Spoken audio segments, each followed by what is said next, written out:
This is the video for the Culminating project for Rebels Ride at Casey County High School for Aubrey Davis.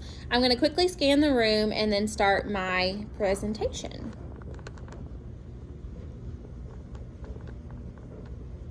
Okay, and so I'm just going to set my camera up.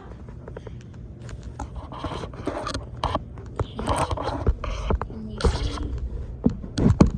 All right. Okay. Are you guys ready?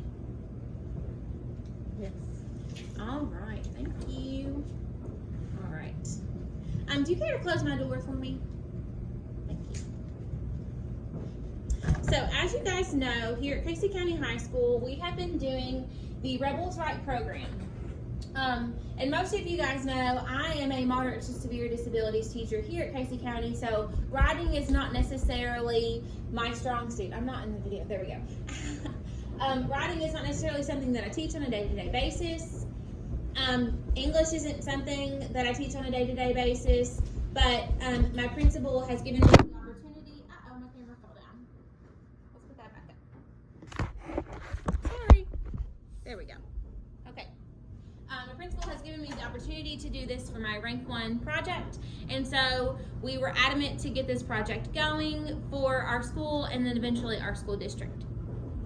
So, most of you know that the project has been really, really successful here at Casey County High School, and we're just going to do a little bit of an overview of everything that has been going on thus far in the project. So, our mission statement here at Casey County High School, if you are not familiar with our mission statement, is to offer an academic curriculum that challenges our students in grades 9 through 12 while providing instruction that supports individual differences in learning styles. Our staffs make every effort to promote a safe, orderly, and caring learning environment for our students. And here is where Casey County is in Kentucky, if you are not familiar. We have about an average enrollment of 734 students. Of course, it always fluctuates a little bit, especially with our high school. Our free and reduced lunch averages at about 59%, even though we do have the program here where every student does get free breakfast and lunch. And our grade range, of course, is 9 through 12. Actually 9 through 14 here in the MSD environment. So a little bit about our Kentucky Separate Academic Accountability Writing Performance Levels. So since Rebels Write is a writing targeted program, here are some of the academic standards that I discussed previously at the beginning of the year in August. So I'm just going to hit on them again. So for our school, 15.5 of our high schoolers tested novice this time last year. 42.5% apprentice, 37.5% proficient, and only 4.6% were distinguished. So this was 58% of our high school students tested below proficient in writing, and only 42% of our high school students performed at or above proficient in the area of writing. So if you look at here, distinguished 4.6 for our school, our district was 14.9, and our state was 8.2. So we were below our district and we were below our state as far as our high school was concerned. So let's talk specifically about juniors, because we're going to target the juniors on demand, because that is our big writing assessment that we do here at the high school. So based on the chart here, 36.5% of our juniors and seniors students scored proficient or above on our on-demand writing prompts that our teachers scored. So here, these are our students, and then so what I did was I just took these numbers and I compiled them and then averaged them based on the floor, and that's where we got our 36.5%. And then what I've done is I've taken that baseline number of 36.5%, and then I gathered data every month. So this is based on last year's data, and then I gathered data from October on until this point, and then I have charted that data, which you will see later on here in the PowerPoint. So a little bit about our CSIP. So in this school year CSIP, our principal specifically wanted to do a goal targeted on writing, and the easiest way for us to do that was for our juniors on demand, since that is tested every year. So since our school's 2021-22 Comprehensive School Improvement Plan, which is shortened at CSIP, It's not, at the time I started this project, it hadn't been released yet, but it has been released now. I focused on our previous school year CSIP, which had a similar writing goal in it. And I'm not going to read the entire thing, but basically it was for us to be able to write proficiently or above proficient at a 75% accuracy rate. So basically we're going from like a 42% average of writing to a 75% average of writing, which is a large jump. But here in a few minutes when you see our data, you'll be, I think, pleasantly surprised at the level of proficiency that our juniors and seniors have come in this school year. So again, I won't read this entire thing. Due to COVID, it was kind of hard to complete some of these tasks that were similar to the separate academic indicator goal. But I think a lot of these things our teachers were really able to hit with our students. They were able to implement the program that we needed to implement successfully. And I'm just really pleased with the progress. So this is my culminating project as a whole. Like, as you guys know, I implemented this at the beginning of the year, but just to make sure that our students are proficient writers, a writing program entitled Rebels Write. So our program is entitled Rebels Write, but as you all can see in your packets, it's based off the best. Oh, it scared me. It's smoking. Will you just turn it off? Sorry. We had a little spark in the back of the room. We'll just turn it off. Okay. Best practices in writing. So, based off the best practices in writing, which was a developmental writing program that I was trained in, and a couple other team members in our school was trained in, and then we took that and we developed our own writing program, which was Rebels Write. So, all right. So this is the main focus of Casey County High School for the 21-22 school year, of course. Our school's most current on-demand writing score was 53.5 at the time, and we're targeting the score of 75%. Of course, like I said earlier, I think the score of 75% is ambitious. However, dedication from you guys, our staff, our peer tutors, our paraprofessionals, the people here that are getting data from all the data I've collected over the past couple months, the people that are here getting a crash course on how to teach it now, I think they're going to be really surprised with the progress that has been made. Of course, I have been meeting with our ELA teachers once a month and our PLCs to collect that data. Our students have been taking those on-demand practice tests bi-weekly. And almost every month, I think every month but 1 month, our students have made, all freshmen, sophomores, juniors, and seniors have made progress every month except for December, I think, which can be, adjusted for since we are only here like two weeks of that month. So I guess, again, the data collected in my project is based on our high school students here. It does include the 9th through the 12th, even though we are targeting the juniors. The reason it is so important that we're targeting those juniors, again, is because they are taking that on-demand test. I think it's really important for us to collect the data on all the students, not just the juniors, because then we can target those skills that they struggle with, so that when the freshmen and sophomores do take the on-demand, they are better prepared, and we have worked on those skills that we have seen them struggle with in the previous years. Senior data is included in here, but it's not as important to us, often, because most of their data is more based on ACT scores, because they're getting more college ready. So the timeline that is in the black was my original timeline that I showed you guys at the beginning of the year. The timeline that is in the white is where we are at now. So obviously I introduced the Rebels Write program within the first 2 months of school. That ended up being in September. The team and I were able to successfully introduce it. All my members were involved and all my resources were used. We had a professional development that was implemented, and it was successfully based using an exit survey given to the teachers after the program was implemented. That was in October. Again, all our members were there and all our resources were used. Everyone at the professional development meeting received our Rebels Right little packet there, our how to teach guideline booklet. The program is currently being implemented in our classrooms, and I receive progress data in our PLC meetings. Nothing really changed here. Our schools set those clear and measurable goals in our CSIP. Our teachers set clear and measurable goals with our students in their classrooms, and our teachers collected those student writing data and shared the results in the PLC, specifically in their English classes. Again, here, this didn't really change much. I met with the teachers and the administrators to obtain that feedback and provide support for that program. When this year's junior on-demand writing results are released, then that information will be shared with our staff. So hopefully it'll be 75 or above. That'll mean that we have reached that goal, and all the work that we've put in this year will have not been for nothing. So here's a little bit on what's been going on.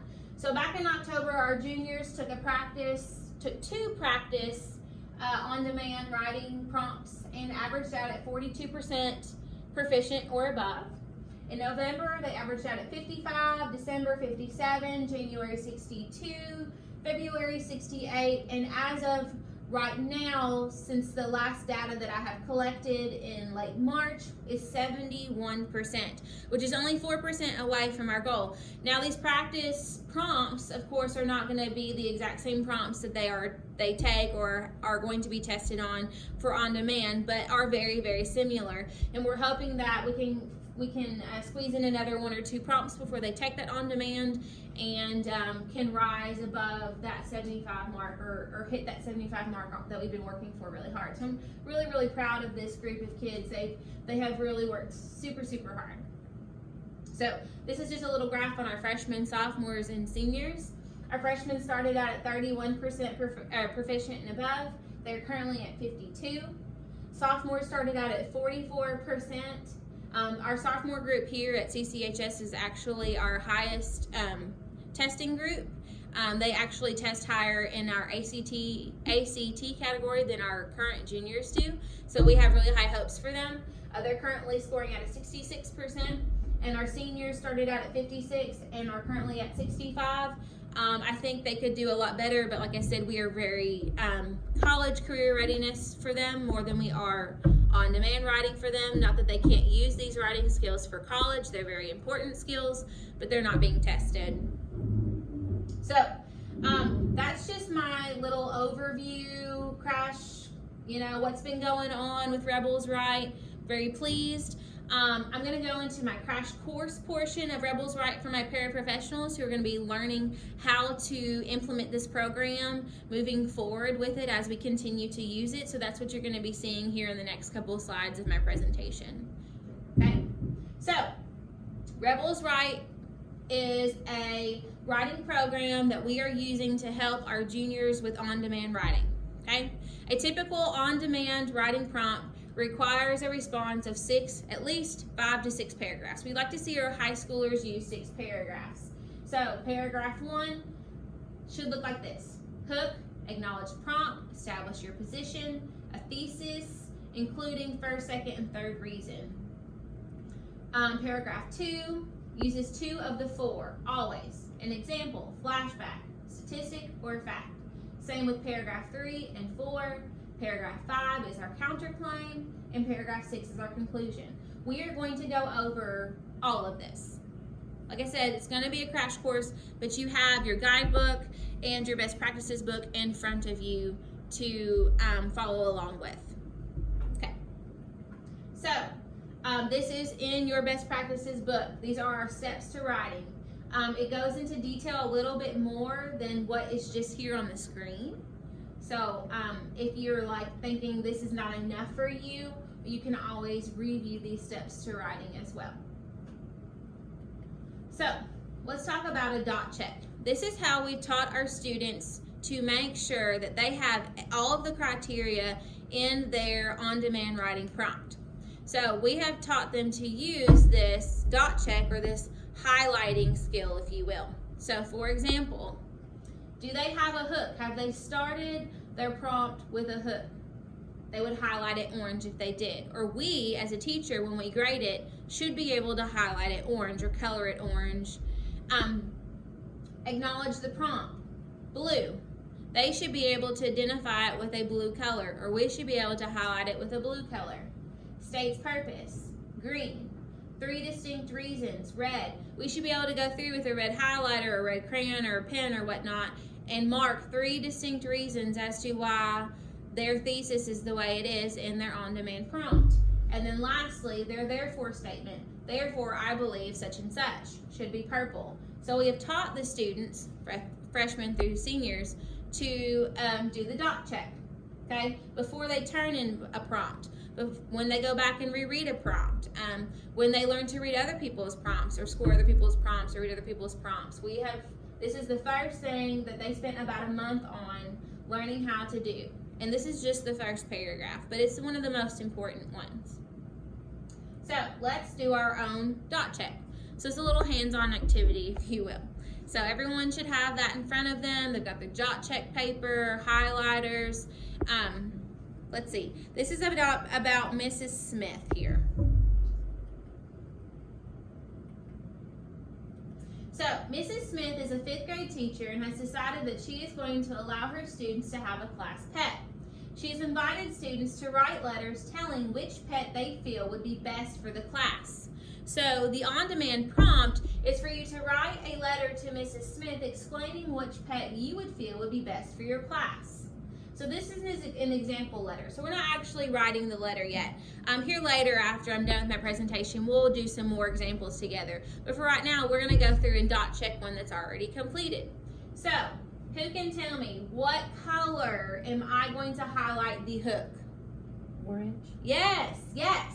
So orange, my hook here, which always comes first, is orange. When you think of a class pet, what kind of animal comes to mind? Simple, yet effective, right? So next I have my acknowledge the prompt. What color is that? Blue. Blue, very good. Thank you for the opportunity to express my opinion about which pet would be best for the class. Awesome. What about state's purpose? What color is that? Green. Look at you.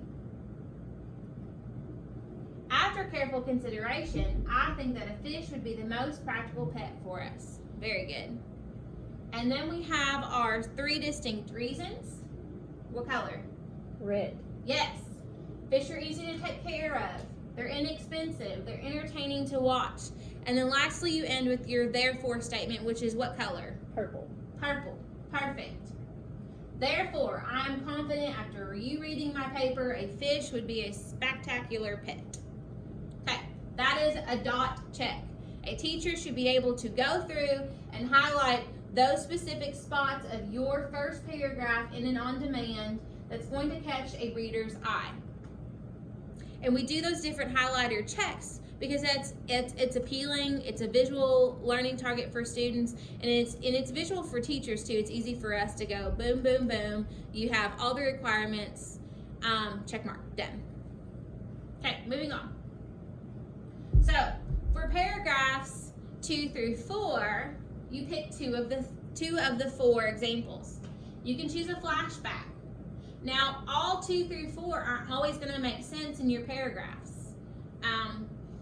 But here are some key things that help with the 4 examples that you would use. But you would only want to include 2 of the 4 in a paragraph. You don't want an extensive, lengthy paragraph, but you don't want a super short paragraph followed by a really, really long paragraph. You want to be able to mix up 2 of the 4, not a flashback and a fact, all through 2 through 4 paragraphs. So an example of a good flashback, you want to begin with I remember, or identify something with you remember, or end with how that even impacted you as a person, and connect it with the main idea of your prompt. Like it can't just be something that you remember that has nothing to do with why you're writing. A fact. Facts always come from an authority, a newspaper, university, magazine. Begin with a transition, such as in fact, according to, in a recent study. End with the transition. So as you can see, therefore, furthermore, okay? An example, you could use an example in your paragraphs 2 through 4. Comes from something you've experienced, something you've read, something you saw. Start with, for example, for instance, especially, actually, and end with, as you can see, in the same way as illustrated by. And lastly, you could use a statistic.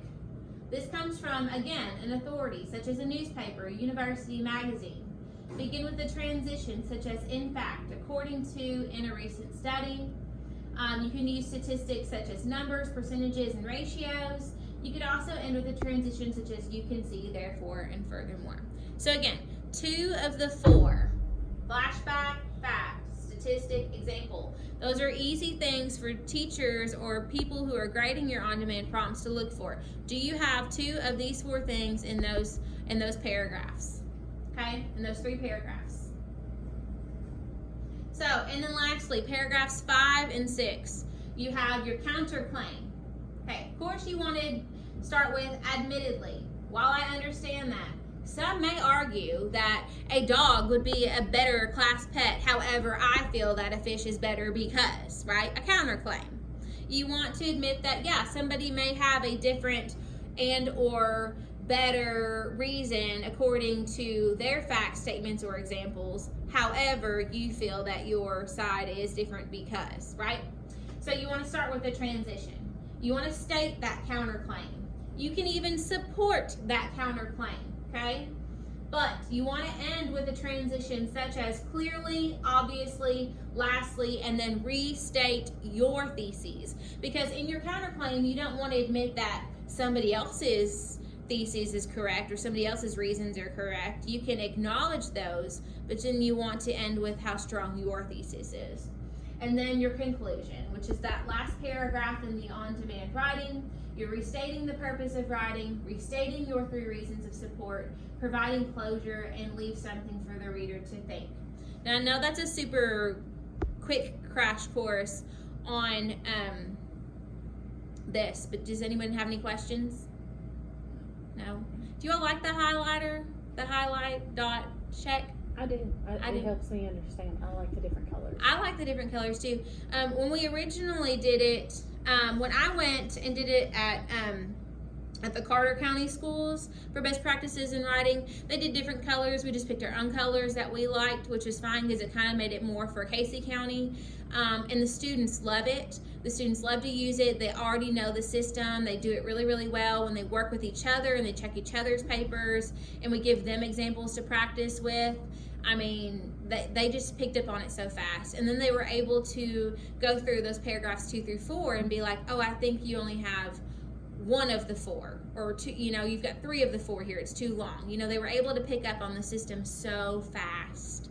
And when you use big words like counterclaim or conclusion or thesis, kids start to freak, like they don't know what that means. But then like when you show them examples like we did with Miss Smith, it just like instantly clicks with them for some reason. Like it just makes them feel more at ease. So I think when you give them more, and we're going to go through a couple more here in a second. We're going to do the Deer County leaders together, and the Deer's 6th grader together after the presentation, but just to get some collaborative work together and some independent work together, just to practice it on our own and to practice it with each other. It makes it so much more comfortable to do. So those are our 6 paragraphs that we've been working on teaching kids how to do successfully in our Rebels Write program. So what's next?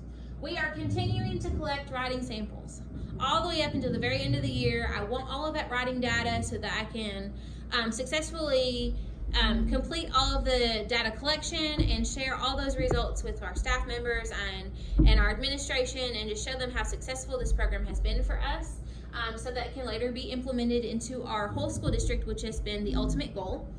Score and chart our writing sample data, share that data, again, like I said, in our PLC meetings with our administrating and our staff. And then, of course, lastly, our juniors will take that on-demand writing assessment and hopefully score that magical 75 that we're looking for.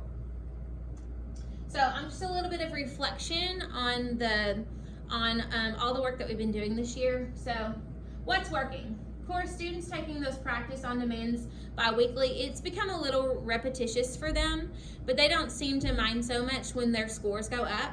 When they see the improvement that they make every time they take it, I think it's enlightening for them. So yes, it is repetitious. Yes, sometimes we get some pullback on it, but for the most part, I think the students value the push that we are giving to them. Sharing and charting the data in PLC meetings has been working really well. Meeting and collaborating monthly with those ELA teachers has been working really well as well. And implementing the best practices writing program in our daily writing all across classes. So even though I'm only collaborating with our ELA teachers, all of our staff is using this program. So like social studies, science, math, every time we're doing writing, they're using these same skills and practices. Something that's not working is we tried to have the students self-chart their data, and so it was really hard. We had students absent, some students weren't doing it, some students were doing it incorrectly, and so we just had to make sure that we were charting it with them as well, or we were getting insufficient or incorrect data. And then collaborating with others about Rebels Right outside of the ELA. You know, sometimes I would try to talk about Rebels Right to some of the other departments in the school building, and they were just not as go forth about it as our English department was, and that's okay. So those are just some of the things that I found that weren't working successfully for the program. So I hope you enjoyed my Culminating project and all of its data that's been collected thus far, and my little crash course for all of my paraprofessionals in the room. Thank you for allowing me to present, and have a great day.